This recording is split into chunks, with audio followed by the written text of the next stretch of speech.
ਤਰੀਏ ਗੁਰ ਵਿਚਾਰ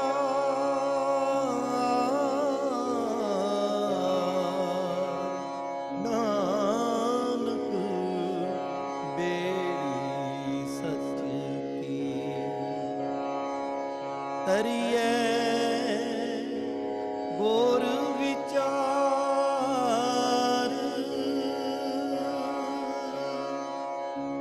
ਸਤਨਾਮ ਵਾਹਿਗੁਰੂ ਸਾਹਿਬ ਜੀ। ਗੌੜੀ ਮਹਲਾ ਪੰਜਵਾ। ਭੈ ਮਹਿ ਰਚਿਓ ਸਭ ਸੰਸਾਰਾ, ਤਿਸ ਭਉ ਨਾਹੀ ਜਿਸ ਨਾਮ ਆਧਾਰਾ। ਭਉ ਨ ਵਿਆਪੈ ਤੇਰੀ ਸ਼ਰਣਾ, ਜੋ ਤੁਧ ਭਾਵੈ ਸੋਈ ਕਰਨਾ। ਰਹਾਉ ਸੋਗ ਹਰਖ ਮੈਂ ਆਵਣ ਜਾਣਾ, ਤਿਨ ਸੁਖ ਪਾਇਆ ਜੋ ਪ੍ਰਭ ਪਾਣਾ। ਅਗਨ ਸਾਗਰ ਮਹਾ ਵਿਆਪੈ ਮਾਇਆ, ਸੇ ਸੀਤਲ ਜਿਨ ਸਤਿਗੁਰ ਪਾਇਆ। ਰਾਖ ਲੈ ਪ੍ਰਭ ਰਾਖਣ ਹਾਰਾ, ਕਹੋ ਨਾਨਕ ਕਿਆ ਜੰਤ ਵਿਚਾਰਾ। ਰਾਖ ਲੈ ਪ੍ਰਭ ਰਾਖਣ ਹਾਰਾ, ਕਹੋ ਨਾਨਕ ਕਿਆ ਜੰਤ ਵਿਚਾਰਾ। ਵਾਹਿਗੁਰੂ ਜੀ ਕਾ ਖਾਲਸਾ, ਵਾਹਿਗੁਰੂ ਜੀ ਕੀ ਫਤਿਹ। ਸਤਨਾਮ ਵਾਹਿਗੁਰੂ ਸਾਹਿਬ ਜੀਓ। ਹਮ ਭੀਖਕ ਭੇਖਾਰੀ ਤੇਰੇ, ਤੂੰ ਨਿਜ ਪਤ ਹੈ ਦਾਤਾ। ਹੋ ਦਇਆਲ ਨਾਮ ਦੇਹੋ ਮੰਗਤ ਜਨ ਕਉ। ਸਦਾ ਰਹੂੰ ਰੰਗ ਰਾਤਾ। ਹੋ ਦਇਆਲ ਨਾਮ ਦੇਹੋ ਮੰਗਤ ਜਨ ਕਉ। ਸਦਾ ਰਹੂੰ ਰੰਗ ਰਾਤਾ। ਪਰਮ ਸਨਮਾਨਯੋਗ ਸਤਿਗੁਰੂ ਧੰਨ ਧੰਨ ਸ੍ਰੀ ਗੁਰੂ ਗ੍ਰੰਥ ਸਾਹਿਬ ਕਿਰਪਾਲੂ ਸਤਿਗੁਰ ਜੀ, ਦਾਤਾਰ ਜੀ ਦੀ ਪਾਵਨ ਪਵਿੱਤਰ ਹਜ਼ੂਰੀ ਦੇ ਅੰਦਰ ਸੁਭਾਏਮਾਨ ਗੁਰੂ ਰੂਪ ਸਾਧ ਸੰਗਤ ਜੀ, ਆਪ ਜੀ ਵਡਭਾਗੇ ਹੋ ਜੋ ਸਤਿਗੁਰ ਜੀ ਦੀ ਅਪਾਰ ਬਖਸ਼ਿਸ਼ ਮਿਹਰਮ ਦਾ ਸਦਕਾ ਦਾਤਾਰ ਜੀ ਦੇ ਪਾਵਨ ਚਰਨ ਪਰਸ ਰਹੇ ਹੋ। ਬੜੇ ਪਿਆਰ ਭਾਵਨਾ ਅਦਬ ਸ਼ਰਧਾ ਨਾਲ ਗੁਰੂ ਚਰਨਾਂ ਵਿੱਚ ਆਪ ਜੀ ਜੁੜ ਬੈਠੇ ਹੋ। ਸਤਿਗੁਰੂ ਜੀ ਦੀ ਅਪਾਰ ਬਖਸ਼ਿਸ਼ ਮਿਹਰਮ ਦੇ ਸਦਕਾ ਫਤਿਹ ਟੀਵੀ ਦੀ ਸਮੂਹ ਟੀਮ ਵੱਲੋਂ ਸਤਿਗੁਰੂ ਜੀ ਦੀ ਬਖਸ਼ੀ ਹੋਈ ਮਤ ਉਦਮ ਦੇ ਸਦਕਾ ਇਹ ਉਪਰਾਲਾ, ਇਹ ਸੁਚੱਜਾ ਯਤਨ ਕੀਤਾ ਗਿਆ ਹੈ ਕਿ ਸਤਿਗੁਰੂ ਧੰਨ ਗੁਰੂ ਗ੍ਰੰਥ ਸਾਹਿਬ ਮਹਾਰਾਜ ਸੱਚੇ ਪਾਤਸ਼ਾਹ ਜੀ ਦੀ ਲੜੀਵਾਰ ਕਥਾ ਪ੍ਰਾਰੰਭ ਹੋਈ ਹੈ। ਉਸੇ ਲੜੀ ਦੇ ਸੰਦਰਭ ਵਿੱਚ ਅੱਜ ਸਤਿਗੁਰੂ ਜੀ ਦੇ ਪਾਵਨ ਸ਼ਬਦ ਜੋ ਗੌੜੀ ਰਾਗ ਅੰਦਰ ਧੰਨ ਗੁਰੂ ਅਰਜਨ ਦੇਵ ਸੱਚੇ ਪਾਤਸ਼ਾਹ ਜੀ ਦੇ ਪਾਵਨ ਮੁਖਾਰ ਬਿਨ ਤੋਂ ਉਚਾਰਨ ਸ਼ਬਦ ਹੈ, ਉਸ ਪਾਵਨ ਸ਼ਬਦ ਦੀ ਵਿਚਾਰ ਨੂੰ ਸਰਵਨ ਕਰਨ ਵਾਸਤੇ ਆਪਾਂ ਗੁਰੂ ਚਰਨਾਂ ਵਿੱਚ ਜੁੜ ਬੈਠੇ ਹਾਂ। ਸਤਿਗੁਰੂ ਧੰਨ ਗੁਰੂ ਅਰਜਨ ਦੇਵ ਸੱਚੇ ਪਾਤਸ਼ਾਹ ਜੀ ਨੇ ਗੌੜੀ ਰਾਗ ਵਿੱਚ ਇਹ ਪਾਵਨ ਸ਼ਬਦ ਉਚਾਰਨ ਕੀਤਾ ਹੈ। ਗੁਰਦੇਵ ਜੀ ਦੇ ਮੁਬਾਰਕ ਅੰਗ 192 ਉੱਪਰ ਇਹ ਸੁਭਾਏਮਾਨ ਹੈ। ਇਸ ਪਾਵਨ ਸ਼ਬਦ ਦਾ ਜੋ ਉਪਦੇਸ਼ ਹੈ, ਜੋ ਸਿਧਾਂਤ ਹੈ, ਜਿਸ ਨੂੰ ਅਸੀਂ ਵਾਚਨਾ ਹੈ, ਮੁੱਖ ਭਾਵ ਸਤਿਗੁਰੂ ਨੇ ਰੱਖਿਆ ਹੈ ਕਿ ਸੰਸਾਰ ਜਗਤ ਸਾਰੇ ਪ੍ਰਾਣੀ ਭੈ ਵਿੱਚ, ਤਰਾਸ ਵਿੱਚ, ਡਰ ਵਿੱਚ ਆਪਣਾ ਜੀਵਨ ਬਤੀਤ ਪਏ ਕਰਦੇ ਨੇ।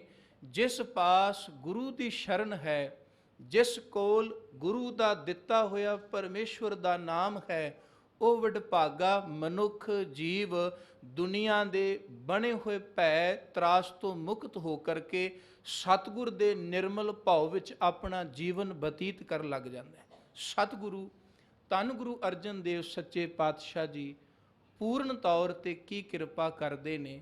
ਇਸ ਪਾਵਨ ਸ਼ਬਦ ਨੂੰ ਆਪਾਂ ਵਾਚਨਾ ਹੈ। ਆਓ ਵਿਚਾਰ ਆਰੰਭਨ ਤੋਂ ਪਹਿਲਾਂ ਫਤਿਹ ਦੀ ਸਾਂਝ ਕਰੀਏ। ਕੋਈ ਰਸਨਾ ਵਾਂਝੀ ਨਾ ਰਹੇ। ਪਿਆਰ ਸਹਿਤ ਆਖੋ ਜੀ, ਵਾਹਿਗੁਰੂ ਜੀ ਕਾ ਖਾਲਸਾ, ਵਾਹਿਗੁਰੂ ਜੀ ਕੀ ਫਤਿਹ। ਸਤਨਾਮ ਵਾਹਿਗੁਰੂ ਸਾਹਿਬ ਜੀ। ਗੌੜੀ ਮਹਲਾ ਪੰਜਵਾ। ਭਉ ਨ ਵਿਆਪੈ ਤੇਰੀ ਸ਼ਰਣਾ, ਜੋ ਤੁਧ ਭਾਵੈ ਸੋਈ ਕਰਨਾ ਰਹਾਉ। ਸਤਿਗੁਰੂ ਧੰਨ ਗੁਰੂ ਅਰਜਨ ਦੇਵ ਸੱਚੇ ਪਾਤਸ਼ਾਹ ਜੀ ਨੇ ਇਸ ਪਾਵਨ ਅੰਮ੍ਰਿਤ ਸ਼ਬਦ ਦੇ ਰਹਾਉ ਦੀਆਂ ਪੰਕਤੀਆਂ ਵਿੱਚ ਜਿਨ੍ਹਾਂ ਦਾ ਪਾਠ ਆਪ ਜੀ ਨੇ ਸਰਵਨ ਕੀਤਾ ਹੈ, ਭਉ ਨਾ ਵਿਆਪੈ ਤੇਰੀ ਸਰਨਾ। ਐ ਸਤਿਗੁਰੂ, ਐ ਪਰਮੇਸ਼ਵਰ ਵਾਹਿਗੁਰੂ ਜੀ, ਜੋ ਤੇਰੀ ਸ਼ਰਨ ਵਿੱਚ ਰਹਿੰਦੇ ਨੇ, ਜੋ ਤੇਰੇ ਨੇੜੇ ਹੋ ਢੁੱਕ ਬੈਠਦੇ ਨੇ, ਉਹਨਾਂ ਨੂੰ ਕਦੀ ਭਉ ਨਹੀਂ ਵਿਆਪਦਾ। ਕਿਉਂ ਨਹੀਂ ਵਿਆਪਦਾ ਜੀ? ਕਿਉਂਕਿ ਉਹ ਇਸ ਗੱਲ ਨੂੰ, ਇਸ ਗੁਰੂ ਦੀ ਮੱਤ ਨੂੰ ਆਪਣੇ ਜਿਹਨ ਵਿੱਚ ਵਸਾ ਲੈਂਦੇ ਨੇ ਕਿ ਜੋ ਤੁਧ ਭਾਵੈ ਸੋਈ ਕਰਨਾ। ਐ ਮਾਲਕ, ਜੋ ਤੈਨੂੰ ਭਾ ਰਿਹਾ ਹੈ ਤੂੰ ਉਹ ਕੁਝ ਕਰ ਰਿਹਾ, ਫਿਰ ਭੈ ਕਿਸ ਗੱਲ ਦਾ? ਕਿਉਂਕਿ ਮਨੁੱਖ ਦੇ ਅੰਦਰ ਭੈ ਇੱਕ ਦੁਨਿਆਵੀ ਚੀਜ਼ ਹੈ, ਭੈ ਇੱਕ ਰੱਬੀ ਗੁਣ ਹੈ, ਭੈ ਇੱਕ ਮੂਲਕ ਗੁਣ ਹੈ। ਭੈ ਨੂੰ ਮਾੜਾ ਨਾ ਸਮਝ ਲੈਣਾ ਕਿ ਭੈ ਕਿਉਂ ਹੈ ਜੀ, ਡਰ ਕਿਉਂ ਹੈ। ਰੱਬ ਦੀ ਪਾਈ ਹੋਈ ਇਸ ਕਾਇਆ, ਇਸ ਸਰੀਰ ਵਿੱਚ ਹਰ ਇੱਕ ਦਾਤ, ਹਰ ਇੱਕ ਗੁਣ ਕਿਸੇ ਮਤਲਬ ਕਰਕੇ, ਕਿਸੇ ਮਨੋਰਥ ਕਰਕੇ ਪਾਇਆ ਗਿਆ। ਮਾੜਾ ਕੁਝ ਨਹੀਂ। ਹਾਂ, ਮਾੜਾ ਉਦੋਂ ਬਣ ਜਾਂਦਾ ਹੈ ਜਦੋਂ ਮਨੁੱਖ ਉਸ ਨੂੰ ਆਪਣੀ ਮਤ ਮੁਤਾਬਕ ਵਰਤਦਾ ਹੈ। ਨਾ ਭੈ ਮਾੜਾ ਜੇ, ਨਾ ਕਾਮ ਮਾੜਾ ਜੇ, ਨਾ ਕ੍ਰੋਧ ਮਾੜਾ ਜੇ, ਨਾ ਲੋਭ ਮਾੜਾ ਜੇ। ਸੁਣਦੇ ਹੋਵਾਂਗੇ ਕਾਮ ਮਾੜਾ ਹੈ, ਕ੍ਰੋਧ ਮਾੜਾ ਹੈ, ਲੋਭ ਮਾੜਾ ਹੈ, ਆਈ ਆਪਾਂ ਸੁਣਦੇ ਹਾਂ। ਪਰ ਕਦੋਂ ਮਾੜਾ ਹੈ? ਜਦੋਂ ਮਨੁੱਖ ਆਪਣੀ ਮਤ ਮੁਤਾਬਕ ਵਰਤਦਾ ਹੈ। ਜਦੋਂ ਉਸ ਨੂੰ ਗੁਰੂ ਮਤ ਮੁਤਾਬਕ ਵਰਤਦਾ ਹੈ, ਫਿਰ ਉਹ ਕਾਮ ਦੁਨਿਆਵੀ ਕਾਮ ਨਹੀਂ ਰਹਿ ਜਾਂਦਾ। ਉਹ ਕ੍ਰੋਧ ਕੋਈ ਦੁਨਿਆਵੀ ਕ੍ਰੋਧ ਨਹੀਂ ਰਹਿ ਜਾਂਦਾ, ਉਹ ਵੀਰ ਰਸ ਬਣ ਜਾਂਦਾ ਹੈ। ਉਹ ਲੋਭ ਨਹੀਂ ਰਹਿ ਜਾਂਦਾ ਜਿਸ ਲੋਭ ਕਰਕੇ ਦੁਨੀਆ ਲੋਕਾਂ ਦੇ ਘਰ ਠੱਗਦੀ ਹੈ, ਲੋਕਾਂ ਦੀ ਹੱਤਿਆ ਕਰਦੀ ਹੈ। ਉਹ ਲੋਭ ਫਿਰ ਸੰਸਾਰ ਦੇ ਭਲੇ ਵਾਸਤੇ ਹੋ ਜਾਂਦਾ ਹੈ। ਮੈਂ ਅਰਜ਼ ਕਰ ਰਿਹਾ ਕਿ ਸਤਿਗੁਰੂ ਨੇ ਬਚਨ ਕੀਤੇ ਨੇ, ਹਰ ਇੱਕ ਜੀਵ ਨੂੰ ਭੈ ਵਿਆਪਦਾ ਹੈ। ਵਿਆਪਣ ਦਾ ਭਾਵ ਹੈ ਹਰ ਇੱਕ ਪ੍ਰਾਣੀ ਭੈ ਵਿੱਚ ਚੱਲਦਾ ਹੈ। ਹਰ ਇੱਕ ਜੀਵ ਦੇ ਅੰਦਰ ਭੈ ਪਾਇਆ ਹੋਇਆ, ਆਪਣਾ ਨਹੀਂ ਮਨੁੱਖ ਦਾ ਪਾਇਆ, ਰੱਬ ਨੇ ਪਾਇਆ ਹੈ, ਪਰਮੇਸ਼ਵਰ ਨੇ ਪਾਇਆ ਹੈ। ਤੇ ਜਿਨ੍ਹਾਂ ਨੂੰ ਰੱਬ ਨੇ ਆਪਣਾ ਭਾਉ ਪਾਇਆ ਹੈ, ਗੁਣ ਦੇ ਦਿੱਤਾ ਭੈ ਦਾ, ਉਹ ਫਿਰ ਮਾਲਕ ਦੇ ਭੈ ਵਿੱਚ ਜਿਉਂਦੇ ਨੇ। ਉਹ ਇਸ ਨੂੰ ਇੱਕ ਸੌਗਾਤ ਸਮਝਦੇ ਹੋਏ ਗੁਰੂ ਮਤ ਅਨੁਸਾਰ ਆਪਣਾ ਜੀਵਨ ਬਤੀਤ ਕਰਦੇ ਨੇ। ਆਪਣੇ ਦਿਲੋਂ ਦਿਮਾਗ ਅੰਦਰ ਇਹ ਗੱਲ ਬਿਠਾ ਲੈਂਦੇ ਨੇ ਕਿ ਦਾਤਾ, ਜੋ ਤੂੰ ਕਰ ਰਿਹਾ ਹੈ, ਜੋ ਤੂੰ ਕਰਾ ਰਿਹਾ ਹੈ, ਫਿਰ ਭੈ ਕਾਦਾ? ਪਰ ਇਹ ਮਤ ਕਦੋਂ ਆਉਂਦੀ ਹੈ? ਇਹ ਮਤ ਉਦੋਂ ਆਉਂਦੀ ਹੈ, ਭਉ ਨਾ ਵਿਆਪੈ ਤੇਰੀ ਸਰਨਾ। ਐ ਮਾਲਕ ਜੀ, ਜੋ ਤੇਰੀ ਸ਼ਰਨ ਵਿੱਚ ਆ ਗਿਆ ਉਸ ਨੂੰ ਦੁਨੀਆ ਦਾ ਭਉ ਨਹੀਂ ਵਿਆਪਦਾ। ਭਉ ਵਿੱਚ ਰਹਿਣਾ ਪਏਗਾ। ਜੇ ਨਿਰਭਉ ਦੀ ਸ਼ਰਨ ਵਿੱਚ ਆ ਕੇ ਉਸ ਦਾ ਭਉ ਕਬੂਲ ਲਵਾਂਗੇ ਤੇ ਸੰਸਾਰ ਦੇ ਛੋਟੇ ਮੋਟੇ ਭਉ ਤੋਂ ਮੁਕਤ ਹੋ ਜਾਵਾਂਗੇ, ਦੁਨੀਆ ਦੇ ਛੋਟੇ ਮੋਟੇ ਡਰਾਂ ਤੋਂ ਮੁਕਤ ਹੋ ਜਾਵਾਂਗੇ। ਪਰ ਜੇ ਕਿਤੇ ਨਿਰਭਉ ਦੀ ਸ਼ਰਨ ਨਾ ਤੱਕੀ। ਫਿਰ ਸੰਸਾਰ ਦੇ ਇਹ ਛੋਟੇ ਛੋਟੇ ਭਉ ਜਿਨ੍ਹਾਂ ਨੂੰ ਅਸੀਂ ਵੱਡਾ ਕਰਕੇ ਜਾਣਦੇ ਹਾਂ, ਇਹ ਸਾਨੂੰ ਹਰ ਵਕਤ ਡਰਾਣਗੇ, ਹਰ ਵਕਤ ਦਬਾ ਕੇ ਰੱਖਣਗੇ। ਜੇ ਗੁਰੂ ਦੇ ਭਉ ਵਿੱਚ ਆ ਗਏ ਤੇ ਗੁਰੂ ਇਹ ਸਿਖਾ ਦੇਗਾ, ਦਾਤਾ ਜੋ ਤੂੰ ਕਰ ਰਿਹਾ ਹੈ ਉਸ ਨੂੰ ਮੈਂ ਤੇਰਾ ਭਾਣਾ ਸਮਝ ਕੇ ਮੰਨ ਰਿਹਾ, ਮਿੱਠਾ ਕਰਕੇ ਮੰਨ ਰਿਹਾ। ਫਿਰ ਭਉ ਕਿਸੇ ਚੀਜ਼ ਦਾ ਹੋ ਨਹੀਂ ਸਕਦਾ। ਭੈ ਮੈਂ ਰਚਿਓ ਸਭ ਸੰਸਾਰਾ, ਤਿਸ ਭਉ ਨਾਹੀ ਜਿਸ ਨਾਮ ਆਧਾਰਾ। ਸ਼ਬਦ ਦੀਆਂ ਪਹਿਲੀਆਂ ਪੰਕਤੀਆਂ ਨੇ, ਭੈ ਮੈਂ ਰਚਿਓ ਸਭ ਸੰਸਾਰਾ। ਉਸ ਦਾਤਾ ਨੇ ਭੈ ਵਿੱਚ ਸਾਰਾ ਸੰਸਾਰ ਰਚ ਦਿੱਤਾ ਹੈ। ਹੁਣ ਆਪਣਾ ਆਇਆ ਨਹੀਂ ਨਾ ਭਉ, ਆਪਣੇ ਆਪ ਤਾਂ ਨਹੀਂ ਮਨੁੱਖ ਨੇ ਭਉ ਲਿਆਂਦਾ, ਰੱਬ ਨੇ ਪਾਇਆ ਹੈ। ਤੇ ਰੱਬ ਦੀ ਪਾਈ ਹੋਈ ਕੋਈ ਦਾਤ ਇਹ ਦਿਲੋਂ ਦਿਮਾਗ ਵਿੱਚ ਬਿਠਾ ਲਈਏ, ਜੋ ਰੱਬ ਨੇ ਪਾ ਕੇ ਸਰੀਰ ਵਿੱਚ ਘੱਲ ਦਿੱਤਾ ਉਹ ਮਾੜਾ ਨਹੀਂ ਹੋ ਸਕਦਾ। ਮਾੜਾ ਉਸ ਦਿਨ ਬਣ ਜਾਂਦਾ ਜਦੋਂ ਅਸੀਂ ਆਪਣੀ ਮਤ ਮੁਤਾਬਕ ਵਰਤ ਰਹੇ ਹਾਂ। ਜਿਸ ਨੇ ਪਾਇਆ ਉਹਦੀ ਮਤ ਮੁਤਾਬਕ ਜੇ ਉਸ ਨੂੰ ਵਰਤਾਂਗੇ, ਵਿਚਰਾਂਗੇ, ਫਿਰ ਮਾੜਾ ਨਹੀਂ ਰਹੇਗਾ। ਦਾਤਾਂ ਉਸ ਦੀਆਂ ਨੇ, ਗੁਣ ਉਸ ਦੇ ਨੇ, ਪਰ ਵਰਤਦਾ ਆਪਣੀ ਮਤ ਮੁਤਾਬਕ ਹੈ। ਫਿਰ ਇਹ ਗ੍ਰਸਤ, ਫਿਰ ਇਹ ਗਲਤਾਨ ਵਿੱਚ, ਇਹ ਗਰਭ ਜਾਂਦਾ ਹੈ, ਇਹ ਉਸ ਸੰਸਾਰ ਜਗਤ ਦੇ ਟੋਏ ਵਿੱਚ ਨਿੱਘਰ ਜਾਂਦਾ ਹੈ ਜਦੋਂ ਇਹ ਆਪਣੀ ਮਤ ਮੁਤਾਬਕ ਵਰਤਦਾ ਹੈ। ਅਨਥਾ ਸਤਿਗੁਰੂ ਜੀ ਆਖਦੇ, ਭੈ ਤਾਂ ਰੱਬ ਦਾ ਪਾਇਆ ਹੈ। ਭੈ ਤਾਂ ਸੰਸਾਰ ਵਿੱਚ, ਸੰਸਾਰ ਨੂੰ ਭੈ ਵਿੱਚ ਤਾਂ ਰੱਬ ਨੇ ਥਾਪਿਆ ਹੈ। ਤਿਸ ਭਉ ਨਾਹੀ ਜਿਸ ਨਾਮ ਆਧਾਰਾ। ਇੱਕ ਭਉ ਹੈ ਸੰਸਾਰ ਦਾ ਤੇ ਦੂਸਰਾ ਭਉ ਹੈ ਨਿਰੰਕਾਰ ਦਾ। ਗੁਰੂ ਗ੍ਰੰਥ ਸਾਹਿਬ ਜੀ ਦੀ ਪਾਵਨ ਬਾਣੀ ਵਿੱਚ ਗੁਰਦੇਵ ਪਿਤਾ ਮਹਾਰਾਜ ਨੇ ਦੋਵੇਂ ਡਰਾਂ ਦੀ ਗੱਲ ਕੀਤੀ ਹੈ। ਭੈ ਦਾ ਅਰਥ ਹੈ ਡਰ, ਵੈਸੇ ਹੁਕਮ ਲਈ ਵੀ ਇਹ ਸ਼ਬਦ ਬਾਣੀ ਵਿੱਚ ਆਇਆ ਹੈ, ਨਾਲੇ ਡਰ ਦੇ ਰੂਪ ਵਿੱਚ, ਅਰਥ ਵਿੱਚ, ਤੇ ਨਾਲੇ ਹੀ ਹੁਕਮ ਦੇ ਅਰਥ ਵਿੱਚ। ਜਦੋਂ ਅਸੀਂ ਆਸਾ ਕੀ ਵਾਰ ਦਾ ਕੀਰਤਨ ਜਾਂ ਪਾਠ ਕਰਦੇ ਹਾਂ, ਉੱਥੇ ਸਤਿਗੁਰੂ ਜੀ ਨੇ ਜਿਹੜਾ ਭੈ ਸ਼ਬਦ ਵਰਤਿਆ, ਭੈ ਵਿੱਚ ਚੱਲੈ ਲੱਖ ਦਰਿਆਓ, ਭੈ ਵਿੱਚ ਅਗਨ ਕੱਢੈ ਵੇਗਾਰ, ਭੈ ਵਿੱਚ ਧਰਤੀ ਦੱਬੀ ਭਾਰ। ਉੱਥੇ ਭੈ ਦਾ ਅਰਥ ਹੈ ਹੁਕਮ। ਹੁਕਮ ਵੈਸੇ ਡਰ ਕਰਕੇ ਮੰਨਿਆ ਜਾਂਦਾ ਹੈ। ਡਰ ਤੇ ਹੁਕਮ ਇੱਕੋ ਨੇ। ਜਿੱਥੇ ਭਉ ਨਹੀਂ, ਡਰ ਨਹੀਂ, ਉੱਥੇ ਹੁਕਮ ਦੀ ਸਦਾ ਅਧੂਲਗੀ ਹੁੰਦੀ ਰਹਿੰਦੀ ਹੈ।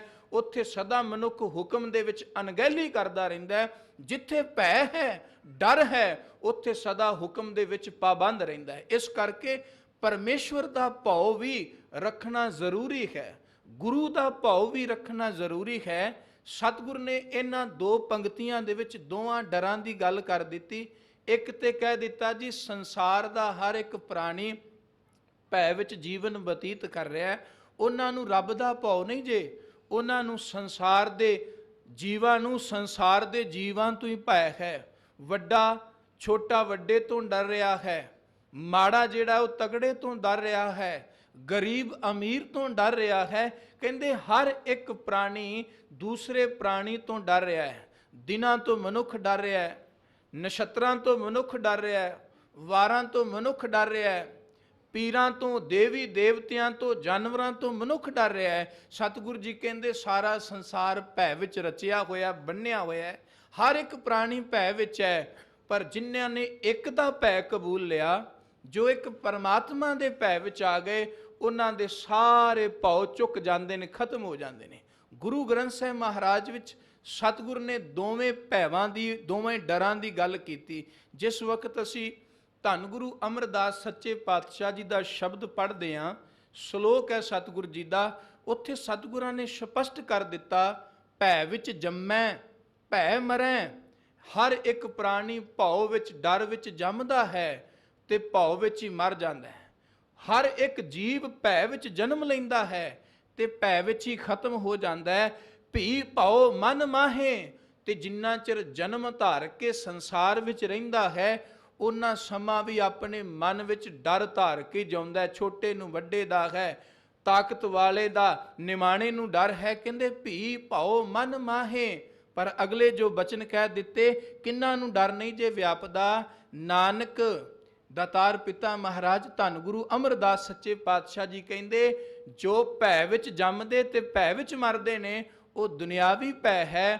ਪਰ ਜਿਹੜੇ ਪਰਮਾਤਮਾ ਦੇ ਭੈ ਵਿੱਚ ਮਰ ਜਾਂਦੇ ਨੇ, ਨਾਨਕ ਭੈ ਵਿੱਚ ਜੋ ਮਰੈ ਕਹਿੰਦੇ ਜਿਹੜੇ ਭੈ ਵਿੱਚ ਮਰ ਗਏ, ਇੱਥੇ ਰੱਬ ਦਾ ਭੈ ਹੈ, ਇੱਥੇ ਪਰਮਾਤਮਾ ਦਾ ਭੈ ਹੈ। ਉੱਥੇ ਫਿਰ ਕਹਿੰਦੇ ਸਹਿਲਾ ਆਇਆ ਸੋਏ। ਉਹ ਸਹਿਲਾ ਦਾ ਭਾਵ ਹੈ ਉਹਦਾ ਆਉਣਾ ਸਫਲ ਹੋ ਗਿਆ, ਉਹਦਾ ਆਉਣਾ ਸੰਸਾਰ ਜਗਤ ਦੇ ਅੰਦਰ ਸਫਲਾ ਹੋ ਗਿਆ। ਜਿਹੜੇ ਪਰਮਾਤਮਾ ਦੇ ਭੈ ਵਿੱਚ ਜਿਉਂਦੇ ਨੇ, ਉਹਨਾਂ ਨੇ ਦੁਨਿਆਵੀ ਸਾਰੇ ਭੈਵਾਂ ਦਾ ਤਿਆਗ ਕਰ ਦਿੱਤਾ। ਕਿਸੇ ਵੀ ਭੈ ਦੀ ਉਹਨਾਂ ਨੇ ਕਾਨ ਨਹੀਂ ਕੱਢੀ, ਕਿਉਂਕਿ ਉਹ ਮਾਲਕ ਪਰਮਾਤਮਾ ਦੇ ਭੈ ਵਿੱਚ ਜਿਉਣ ਲੱਗ ਗਏ। ਉਹਨਾਂ ਨੂੰ ਸਮਝ ਲੱਗ ਗਈ ਕਿ ਸੰਸਾਰ ਉਸ ਪਰਮਾਤਮਾ ਨੇ ਬਣਾਇਆ, ਉਹਨੇ ਰਚਿਆ ਤੇ ਉਹਨੇ ਭੈ ਪਾਇਆ।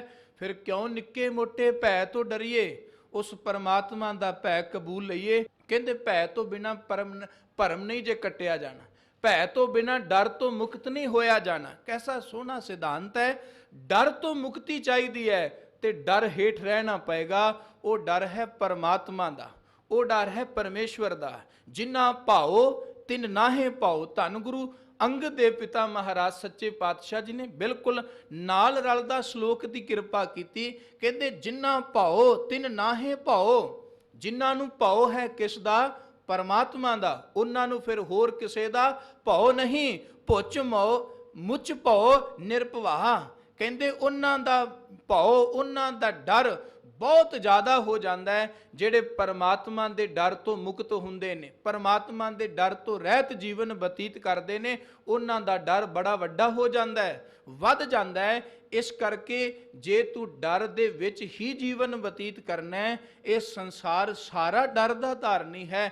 ਤੂੰ ਉਸ ਡਰ ਦੇ ਸਾਏ ਹੇਠ ਜਿਉਂ ਜਿਸ ਨੇ ਡਰ ਪਾਇਆ ਹੈ, ਜਿਸ ਨੇ ਡਰ ਦਿੱਤਾ ਹੈ। ਤਿਸ ਭਉ ਨਾਹੀ ਜਿਸ ਨਾਮ ਆਧਾਰਾ। ਉਹਨਾਂ ਨੂੰ ਕਦੀ ਭਉ ਨਹੀਂ ਵਿਆਪਦਾ ਜਿਹੜੇ ਪਰਮਾਤਮਾ ਦੇ ਨਾਮ ਦੇ ਆਧਾਰ ਨੂੰ ਆਪਣਾ ਜੀਵਨ ਬਣਾ ਲੈਂਦੇ। ਜਿਨ੍ਹਾਂ ਦਾ ਆਧਾਰ ਦਾ ਭਾਵ ਹੁੰਦਾ ਹੈ ਆਸਰਾ। ਆਧਾਰ ਦਾ ਭਾਵ ਹੁੰਦਾ ਜਿਹਦੇ ਬਿਨਾ ਬੰਦਾ ਚੱਲ ਹੀ ਨਹੀਂ ਸਕਦਾ।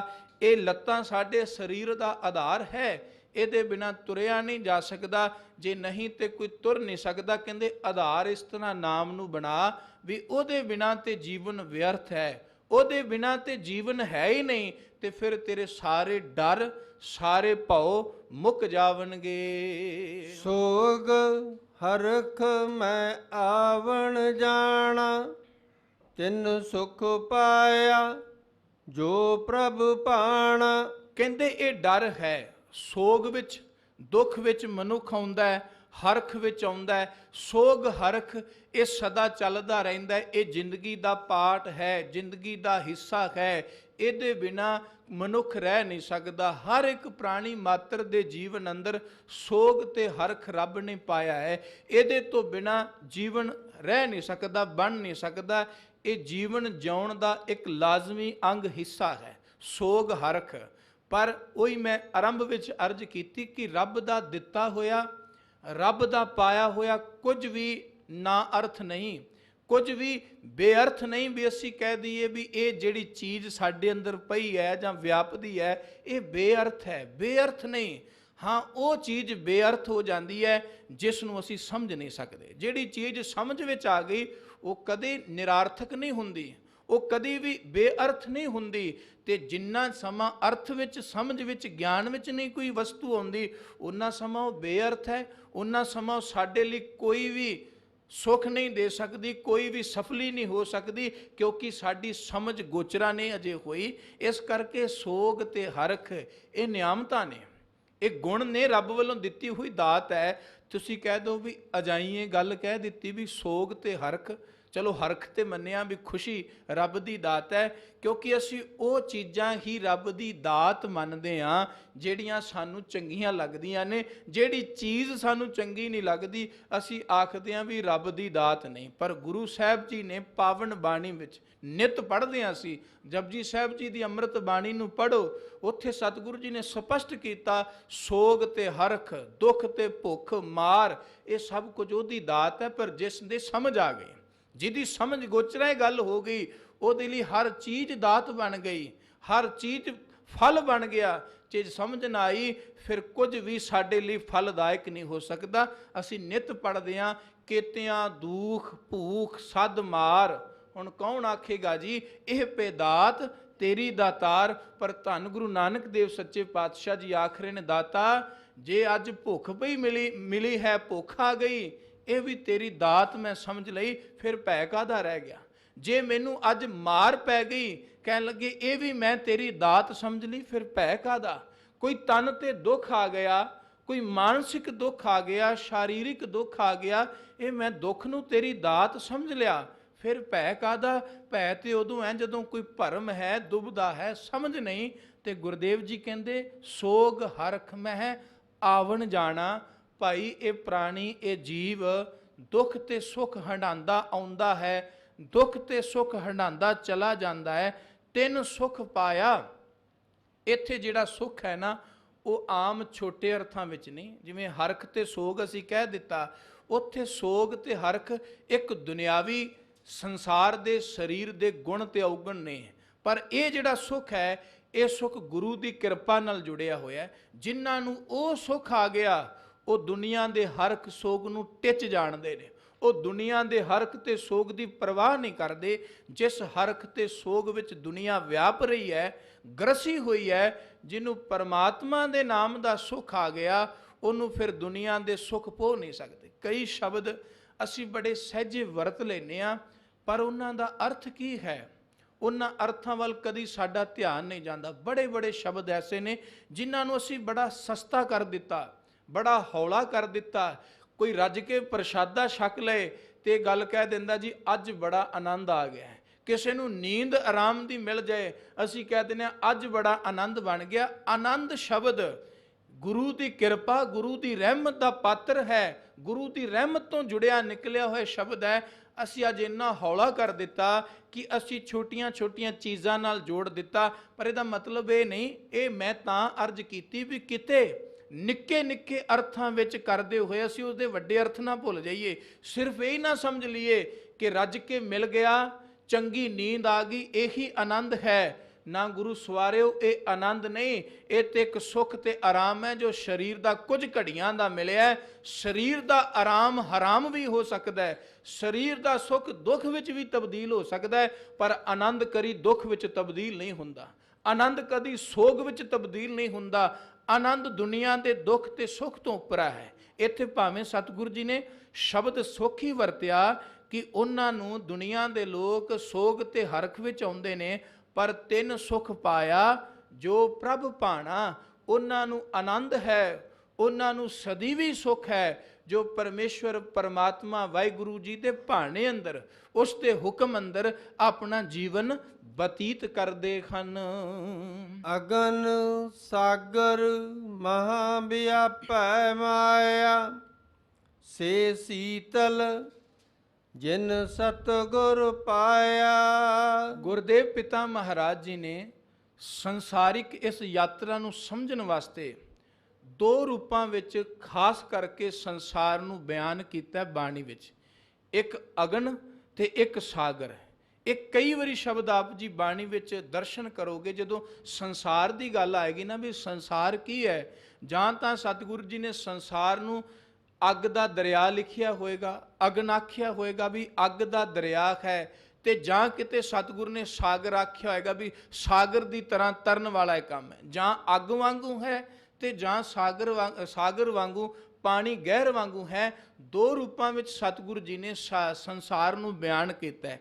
ਪਰ ਉਸ ਨੂੰ ਤਰਨ ਦਾ, ਉਸ ਨੂੰ ਪਾਰ ਕਰਨ ਦਾ ਸਤਿਗੁਰੂ ਜੀ ਨੇ ਆਪਣੀ ਬਾਣੀ ਵਿੱਚ ਢੰਗ ਤੇ ਜੁਗਤ ਵੀ ਦੱਸ ਦਿੱਤੀ। ਅਸੀਂ ਰੋਜ਼ ਸੰਧਿਆ ਦੀ ਬਾਣੀ ਵਿੱਚ ਸ਼ਬਦ ਪੜ੍ਹਦੇ ਹਾਂ। ਇਹ ਸ਼ਬਦ ਆਇਆ ਮੈਂ ਤਾਂ ਅਰਜ਼ ਕੀਤੀ, ਸਾਗਰ, ਅਗਨ ਸਾਗਰ ਮਹਾ ਵਿਆਪੈ ਮਾਇਆ। ਜਿਹੜੀ ਸੰਸਾਰੀ ਮਾਇਆ ਹੈ, ਸੰਸਾਰ ਵਿੱਚ ਵਿਆਪ ਰਹੀ ਹੈ, ਉਹ ਅੱਗ ਵਾਂਗੂ ਵਿਆਪਦੀ ਹੈ ਤੇ ਜਾਂ ਪਾਣੀ ਵਾਂਗੂ ਵਿਆਪਦੀ ਹੈ। ਬਹੁਤਾਂਤ ਹੋ ਜਾਏ, ਅੱਗ ਵੀ ਬੇਕਾਬੂ ਹੋ ਜਾਏ ਤੇ ਘਰਾਂ ਦੇ ਘਰ ਬਰਬਾਦ ਕਰ ਦਿੰਦੀ ਹੈ, ਤੇ ਪਾਣੀ ਵੀ ਬੇਕਾਬੂ ਹੋ ਜਾਏ, ਘਰਾਂ ਦੇ ਘਰ ਬਰਬਾਦ ਕਰ ਦਿੰਦਾ ਹੈ। ਇਹ ਦੋਵੇਂ ਚੀਜ਼ਾਂ ਜਿੰਨਾ ਚਿਰ ਮਰਿਆਦਾ ਵਿੱਚ ਚੱਲਦੀਆਂ ਜੀਵਨ ਬਣਾ ਦਿੰਦੀਆਂ ਨੇ, ਜਦੋਂ ਮਰਿਆਦਾ ਤੋਂ ਬਾਹਰ ਹੋ ਜਾਣ ਇਹ ਜੀਵਨ ਗਾਲ ਦਿੰਦੀਆਂ। ਭਾਵੇਂ ਅੱਗ ਹੋਵੇ ਤੇ ਭਾਵੇਂ ਪਾਣੀ ਹੋਵੇ। ਪਾਣੀ ਕਿਨਾਰਿਆਂ ਦੇ ਵਿੱਚ ਵੱਜ ਕੇ ਚੱਲਦਾ ਹੈ, ਕਈਆਂ ਦੀ ਪਿਆਸ ਬੁਝਾਉਂਦਾ ਹੈ, ਕਈਆਂ ਸੁੱਕੀਆਂ ਖੇਤੀਆਂ ਨੂੰ ਹਰਿਆਂ ਕਰ ਦਿੰਦਾ ਹੈ, ਕਈਆਂ ਦੀ ਮੈਲ ਉਤਾਰ ਦਿੰਦਾ ਹੈ। ਉਹੀ ਪਾਣੀ ਆਪਣੇ ਕਿਨਾਰੇ ਆਪਣੀ ਮਰਿਆਦਾ ਨੂੰ ਉਲੰਘ ਕੇ ਕਿਨਾਰੇ ਤੋੜ ਦੇ ਤੇ ਕਈਆਂ ਦੇ ਘਰ ਰੋੜ ਕੇ ਲੈ ਜਾਂਦਾ ਹੈ। ਪਿਆਸ ਮਾਰ ਦਿੰਦਾ, ਉਹ ਪਾਣੀ ਫਿਰ ਪਿਆਸ ਨਹੀਂ ਬੁਝਾਉਂਦਾ। ਉਹ ਪਾਣੀ ਫਿਰ ਸੁੱਕਿਆਂ ਨੂੰ ਹਰੇ ਨਹੀਂ ਕਰਦਾ, ਉਹ ਹਰਿਆਂ ਨੂੰ ਵੀ ਸਾੜ ਦਿੰਦਾ। ਹੈ ਤਾਂ ਪਾਣੀ ਨਾ, ਪਰ ਮਰਿਆਦਾ ਵਿੱਚ ਸੀ ਤੇ ਸਾਰਾ ਕੁਝ ਸਫਲ ਕਰ ਰਿਹਾ ਸੀ। ਬੇਮਰਿਆਦਾ ਹੋ ਗਿਆ, ਉਹਨੇ ਸਭ ਕੁਝ ਬਰਬਾਦ ਕਰ ਦਿੱਤਾ। ਅੱਗ ਸੀ, ਉਹ ਹਰ ਕੰਮ ਸਾਡੇ ਕਰਦੀ ਹੈ। ਅੱਗ ਦੇ ਨਾਲ ਭੋਜਨ ਪੱਕਦਾ ਹੈ, ਹੋਰ ਕਈ ਤਰ੍ਹਾਂ ਦੇ ਮਨੁੱਖ ਅੱਗ ਦੇ ਨਾਲ ਕੰਮ ਕਰਦਾ ਜੋ ਉਹਦੇ ਜੀਵਨ ਨੂੰ ਚਲਾਉਣ ਦੇ ਵਿੱਚ ਕਾਰਜ ਸਹਾਈ ਹੁੰਦੇ ਨੇ। ਪਰ ਜਿਹੜੀ ਅੱਗ ਕੰਟਰੋਲ ਤੋਂ ਬਾਹਰ ਹੋ ਜਾਏ, ਮਰਿਆਦਾ ਨੂੰ ਭੁੱਲ ਜਾਏ, ਬੇਕਾਬੂ ਹੋ ਜਾਏ, ਉਹ ਫਿਰ ਕਈਆਂ ਦਾ ਘਰ ਸਾੜ ਕੇ ਤਬਾਹ ਕਰ ਦਿੰਦੀ ਹੈ। ਗੁਰੂ ਸਾਹਿਬ ਨੇ ਮਾਇਆ ਨੂੰ ਉਹ ਅਗਨ ਲਿਖਿਆ ਜਿਹੜੀ ਬੇਕਾਬੂ ਹੋਈ ਅੱਗ ਹੈ। ਕਹਿੰਦੇ ਅੱਗ ਦਾ ਦਰਿਆ, ਪਾਣੀ ਦਾ ਦਰਿਆ ਹੋਵੇ ਤੇ ਕੋਈ ਤੈਰਾਕੂ ਤੈਰ ਕੇ ਪਾਰ ਹੋ ਸਕਦਾ ਹੈ। ਨਾ ਵੀ ਤੈਰਨਾ ਹੁੰਦਾ ਹੋਵੇ ਫਿਰ ਵੀ ਹੱਥ ਪੈਰ ਮਾਰ ਕੇ 2-4 ਮਿੰਟ ਉਹ ਆਪਣਾ ਬਚਾਅ ਕਰ ਸਕਦਾ, ਕੋਈ ਬਚਾਅ ਵਾਲੇ ਆ ਸਕਦੇ ਨੇ। ਪਰ ਕਹਿੰਦੇ ਹੋਵੇ ਅੱਗ ਦਾ ਦਰਿਆ, ਉੱਥੇ ਭਾਵੇਂ ਕਿੱਡਾ ਵੀ ਤੈਰਾਕ ਕਿਉਂ ਨਾ ਹੋਵੇ, ਅੱਗ ਦੇ ਦਰਿਆ ਵਿੱਚ ਕਿਹੜਾ ਬਚ ਸਕਦਾ ਹੈ ਜੀ। ਤੇ ਦਤਾਰ ਜੀ ਕਹਿੰਦੇ ਇੱਕ ਅੱਗ ਦਾ ਦਰਿਆ ਤੇ ਦੂਸਰਾ ਮੋਹ ਦੀ ਦਲਦਲ, ਉਹਦੇ ਵਿੱਚ ਮਨੁੱਖ ਫਸਿਆ ਹੋਇਆ। ਪਾਣੀ ਪਾਵਕ ਤਿਨਹਿ ਕੀਆ, ਪੰਕਜ ਮੋਹ ਪੱਗ ਨਹੀਂ ਚਾਲੈ, ਇੱਕ ਕਦਮ ਅੱਗੇ ਨਹੀਂ ਚੱਲਦਾ। ਹਮ ਦੇਖਾ ਤਹਿ ਡੂਬੀ ਅਲੇ, ਕਹਿੰਦੇ ਆਪਣੀਆਂ ਅੱਖਾਂ ਨਾਲ ਸਤਿਗੁਰੂ ਜੀ ਕਹਿੰਦੇ ਅਸੀਂ ਦੇਖਿਆ ਇਸ ਅਗਨ ਸਾਗਰ ਦੇ ਵਿੱਚ ਸੰਸਾਰ ਦੇ ਲੋਕ ਪਤਾ ਨਹੀਂ ਕਿੰਨੇ ਕੁ ਡੁੱਬ ਗਏ ਨੇ, ਕਿੰਨੇ ਕੁ ਸੜ ਗਏ ਨੇ। ਤਰੀਏ